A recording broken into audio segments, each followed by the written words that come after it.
الحمد للہ والصلاة علی نبیہ صلی اللہ تعالی علیہ وسلم، اما بعد فاعوذ باللہ من الشیطان الرجیم، بسم اللہ الرحمن الرحیم۔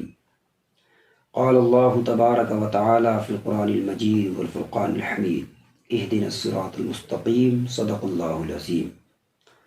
حضرات، بہت ہی اہم تعلق سے آج ہم آپ کے سامنے چند باتیں رکھنے کی کوشش کر رہے ہیں، جس کا تعلق ہے چھینک اور جماہی سے۔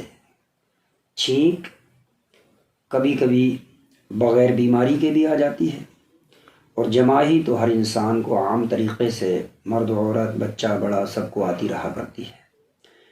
ان دونوں چیزوں کے تعلق سے مذہب اسلام نے کیا کہا ہے، ہم آپ کے سامنے چند باتیں رکھنے کی کوشش کرتے ہیں۔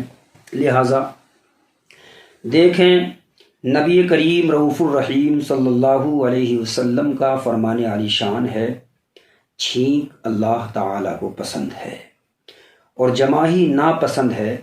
جب کوئی چھینکے اور الحمدللہ کہے، چھینکنے کے بعد الحمدللہ کہے، تو جو مسلمان اس کو سنے اس پر حق ہے کہ وہ یرحمک اللہ کہے، یعنی اللہ تجھ پر رحم کرے۔ اور فرمایا کہ جماہی شیطان کی طرف سے ہے۔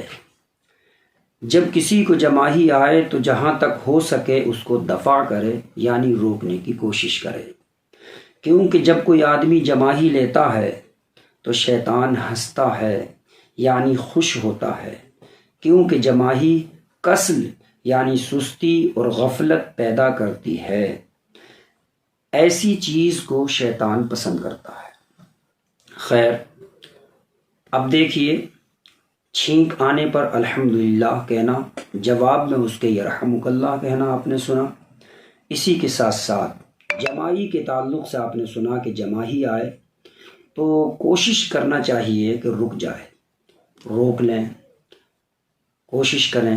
اگر نہیں رکتی ہو تو ایک طریقہ یہ بھی علماء نے بتایا کہ انسان کو چاہیے اس وقت یہ تصور کرے اور یہ خیال کرے، دل میں کہے کہ اللہ کے نبیوں کو، رسولوں کو کبھی جماہی نہیں آئی، انشاءاللہ اس خیال کی برکت سے آتی ہوئی جماہی رک جائے گی۔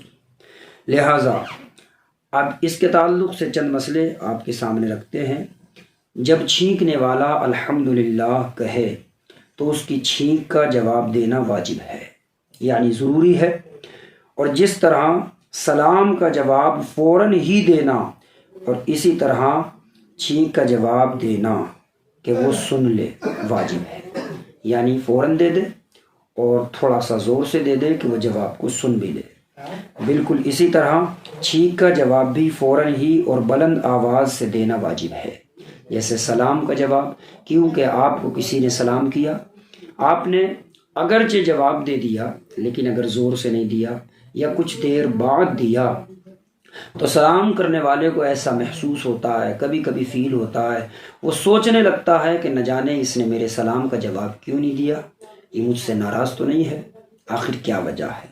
لہٰذا اس وجہ سے حکم ہے کہ سلام کا جواب فوراً دے اور زور سے دے، تاکہ سننے والا اس جواب کو سن بھی لے۔ یہی حکم چھینک کے جواب کا بھی ہے۔ اور ایک مسئلہ یہ بھی سنتے چلیں، جماہی آئے تو جہاں تک ہو سکے اس کو روکے، کیونکہ بخاری شریف، مسلم شریف کی حدیثوں میں ہے کہ جب کوئی جماہی لیتا ہے تو شیطان ہنستا ہے۔ جماہی روکنے کا طریقہ یہ ہے کہ اپنے ہونٹ کو دانتوں سے دبا لے، اور جماہی روکنے کا ایک مجرب عمل یہ بھی ہے جو ہم آپ کو اوپر بتا بھی چکے ہیں کہ جماہی آنے لگے تو دل میں یہ خیال کرے کہ انبیاء علیہم السلام کو جماہی نہیں آتی تھی، یہ دل میں خیال لاتے ہی انشاءاللہ جماہی نہیں آئے گی۔ لہٰذا ایک مسئلہ اور آپ کے سامنے رکھتے ہیں، جس کو چھینک آئے وہ بلند آواز سے الحمدللہ کہے، اور بہتر یہ ہے، اچھا یہ ہے کہ پوری آیت پڑھے، یعنی الحمدللہ رب العالمین۔ اس کے جواب میں دوسرا شخص یوں کہے یرحمک اللہ، پھر چھینکنے والا جواب میں کہے یغفر اللہ لنا ولکم، سبحان اللہ، کتنا پیارا اسلام ہے، کتنا پیارا مذہب ہے کہ چھینک آنے پر بھی کس طریقے کی ایک دوسرے کو دعائیں دی جا رہی ہیں کہ اگر رب کے فضل سے قبول ہو جائیں تو دونوں کی زندگی دنیا اور آخرت کی بہتر ہو جائیں۔ اگر ایک مجلس میں کسی کو کئی مرتبہ چھینک آئی، ایک ہی مقام پر بیٹھیں، کئی مرتبہ کبھی کبھی چھینک آ جاتی ہے، اتفاق سے کبھی اگر نزلے زکام کا معاملہ ہو تو 10 20 بھی لوگوں کو چھینکیں آ جایا کرتی ہیں، تو کیا کرے؟ تو فرمایا کئی مرتبہ اگر چھینک آئی تو صرف 3 بار تک جواب دینا ہے، اس کے بعد اسے اختیار ہے کہ جواب دے یا نہ دے۔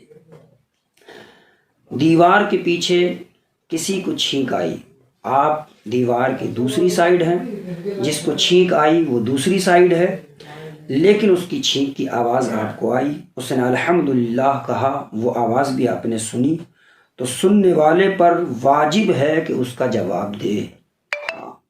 لہٰذا اور چند باتیں آپ کے سامنے رکھتے ہیں۔ چھینکنے والے کو چاہیے کہ سر جھکا کر پست آواز سے منہ کو چھپا کر چھینکے۔ بہت ہی بلند آواز سے چھینکنا بیوقوفی کی علامت ہے۔ بعض جاہل لوگ چھینک کو بدشگونی سمجھتے ہیں، یعنی اس سے بدفعلی لیتے ہیں، برا سمجھتے ہیں۔ ایسا ہرگز نہیں سمجھنا چاہیے۔ اگر کسی کام کے لیے جاتے وقت خود کو یا کسی دوسرے کو چھینک آ گئی تو لوگ یہ بدفعلی لینے لگتے ہیں اور یہ سمجھتے ہیں کہ یہ بہتر نہیں، لیکن یہ بہت بڑی جہالت ہے اور بے عقلی کی بات ہے۔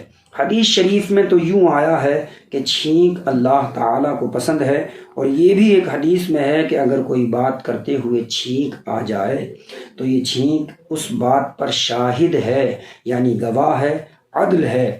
اب غور کرو کہ جب چھینک کو رسول اعظم صلی اللہ علیہ وسلم نے شاہد و عدل کا لقب دیا تو پھر بھلا چھینک منحوس کس طرح سے ہو سکتی ہے؟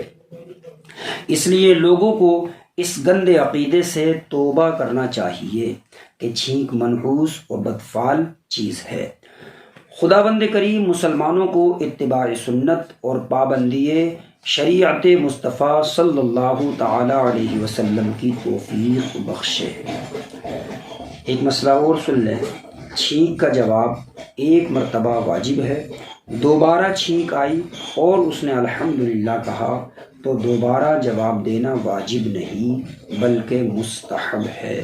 جو مسائل ہم نے آپ کے سامنے رکھے ہیں، یہ مسائل بڑی بڑی کتب کے اندر جیسے کہ عالمگیری، در مختار، رد المختار وغیرہ کے اندر، ایسی بہار شریعت وغیرہ کے اندر مرقوم ہے، لہٰذا ہمیں ضرورت اس چیز کی ہے کہ عمل کریں۔ اللہ ہم سب کو عمل کی توفیق بخشے، آمین۔